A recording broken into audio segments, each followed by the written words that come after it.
आणि आता थेट जाणार आहोत अनिल देशमुख यांची पत्रकार परिषद सुरू झाली। काल महाराष्ट्र शासनाने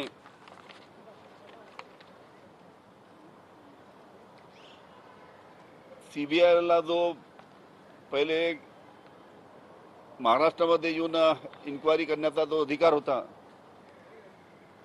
तो अधिकार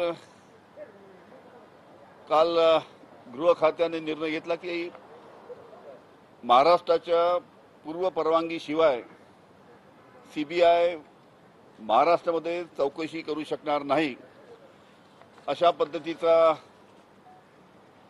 आदेश काल गृह विभागाने काढला। त्याच्यामुळे आता सीबीआयला जर एखाद्या प्रकरणामध्ये जर चौकशी करायची असेल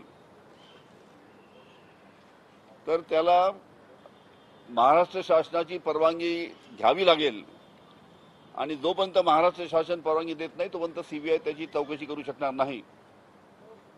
दिल्ली पोलीस एस्टॅब्लिशमेंट ऍक्ट जो आहे सेक्शन 6 यानुसार अशा पद्धतीच्या पहिले परवानगी होती, पण आता आदेश काढल्यामुळे त्या पद्धतीने आता इन्क्वायरी करू शकणार नाही।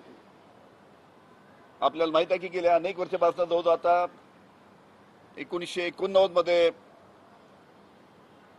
या पद्धतीचा आपण परवानगी पहिले दिली होती, पण त्याच्यानंतर जेव्हा असं लक्षात आलं की याचा काही राजकीय म्हणजे असं आहे की सीबीआय ही अतिशय प्रोफेशनली काम करणारी संस्था आहे आणि भारताची प्रीमियम अशी इन्स्टिट्यूट आहे, त्याच्याबद्दल कोणाला काही शंका असण्याचं कारण नाही। पण अशा या सीबीआयचा वापर राजकीय कामासाठी होतो का, अशा प्रकारची सुद्धा शंका अनेकांच्या मनामध्ये होती। अनेकांमध्ये चर्चा अशा होत्या की याचा वापर करून काही राजकीय पोळी भाजण्यात येते का आणि त्याचा वापर करण्यात येतो का। मधल्या काळामध्ये आपल्याला माहित आहे की अनेक प्रकारच्या इन्क्वायरीज महाराष्ट्र शासनाची परवानगी नसताना सुद्धा सीबीआयला देण्यात आल्या। आता सुद्धा जो टीआरपीचा जो सध्या महाराष्ट्र किंवा मुंबई पोलीस त्याची चौकशी करते आहे, तशाच प्रकारची केस उत्तर प्रदेशमध्ये एक टीआरपीची केस दाखल करण्यात आली,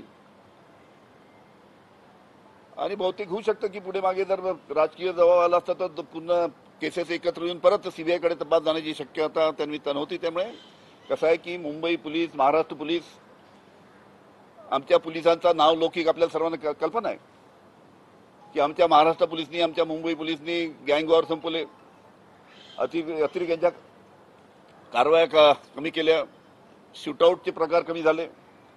अशा पद्धतीनं मुंबई पोलीस किंवा महाराष्ट्र पोलीसचा नावलौकिक असताना अशा प्रकारच्या अनेक केसेस काही राजकीय दबावापोटी ज्या देण्यात आल्या होत्या, तर अशा प्रकारचे प्रकार पुढील काळामध्ये होणार नाही। आणि मधल्या काळामध्ये आपण वाचलं असेल की मधल्या काळामध्ये सुप्रीम कोर्टमध्ये सुद्धा काही सन्मान्य जजनी सीबीआय बद्दल जे ऑब्झर्वेशन केले होते त्याच्यामध्ये पिंजऱ्यातला पोपट काही सुप्रीम कोर्टाच्या जजच्या त्यांनी ऑब्झर्वेशन केले होते, त्याच्यामध्ये आहेत की केज पायरट अशा पद्धतीने सुद्धा काही माननीय सुप्रीम कोर्ट जजनी त्यांचे ऑब्झर्वेशन केले होते। त्याच्यामुळे अशा प्रकारचे प्रकार पुढील काळामध्ये महाराष्ट्रात घडणार नाही याची मला खात्री आहे।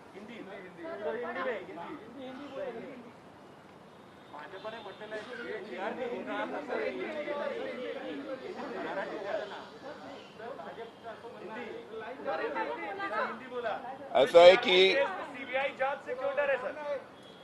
है कि Delhi police special establishment act, इसके तहत अभी कोई भी सीबीआई को जांच महाराष्ट्र में करना है तो महाराष्ट्र की परमिशन, महाराष्ट्र सरकार की परमिशन लिए बगैर सीबीआई भी महाराष्ट्र में जांच नहीं कर सकती। इस प्रकार का आदेश हमने कल होम डिपार्टमेंट ने निकाला है। आपको पता है कि इस प्रकार की चर्चा थी कि सीबीआई का शायद कोई पॉलिटिकल कारण की वजह से उसका शायद गैर इस्तेमाल किया जाता है। आप सभी जानते हैं सीबीआई बहुत ही प्रोफेशनल ऑर्गेनाइजेशन, एक प्रीमियर ऑर्गेनाइजेशन इंडिया की है, बहुत ही प्रोफेशनली सीबीआई जांच करती है, लेकिन पॉलिटिकली इस ऑर्गेनाइजेशन का फायदा लेने के लिए कुछ प्रकार के उनके ऊपर दबाव है क्या, इसकी भी चर्चा आम आदमी में थी। और इसके लिए बीच में जो टीआरपी का मामला जो हुआ है उसकी जांच मुंबई पुलिस कर रही है, लेकिन उसी प्रकार का मामला उत्तर प्रदेश में भी लखनऊ के वहां पे दर्ज हुआ है। शायद हो सकता कि फिर से कोई प्रेशर के कारण सबसे फिर से इकट्ठा करके फिर से सीबीआई को चौकसी देने का भी प्रयास हो सकता था, लेकिन ऐसा है कि इस प्रकार का एक अच्छी ऑर्गेनाइजेशन जो सीबीआई जैसी है उसका पॉलिटिकल गैर इस्तेमाल नहीं होना चाहिए। और कम से कम महाराष्ट्र में उसके लिए हमने कल आदेश निकाला है कि इसके बाद में महाराष्ट्र में सीबीआई को जो भी इंक्वायरी करना पड़ेगा महाराष्ट्र शासन की पूर्व परवानगी लेते हुए या परमिशन लेने के बाद में ही वो इंक्वायरी कर सकती है।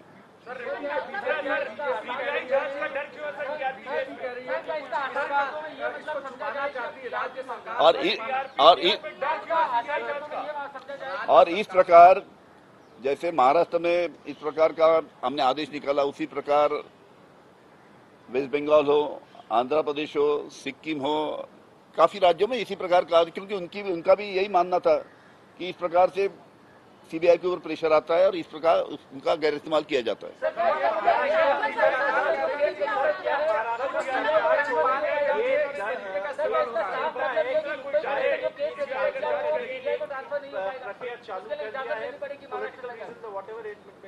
Thank you.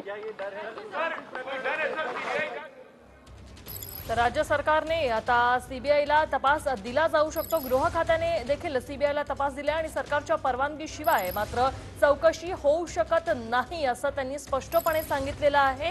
गृह खात्याकडून सीबीआय बंदीचा निर्णय घेण्यात आलेला आहे आणि सीबीआयचा वापर जो आहे तो आता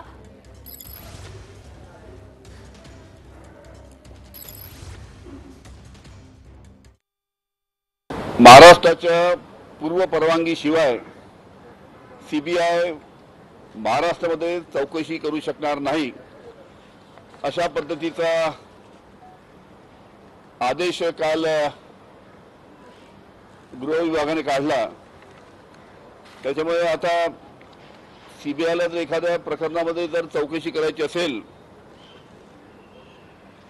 तर त्याला महाराष्ट्र शासनाची परवानगी घ्यावी लागेल आणि जोपर्यंत महाराष्ट्र शासन परवानगी देत नाही तोपर्यंत सीबीआय त्याची चौकशी करू शकणार नाही।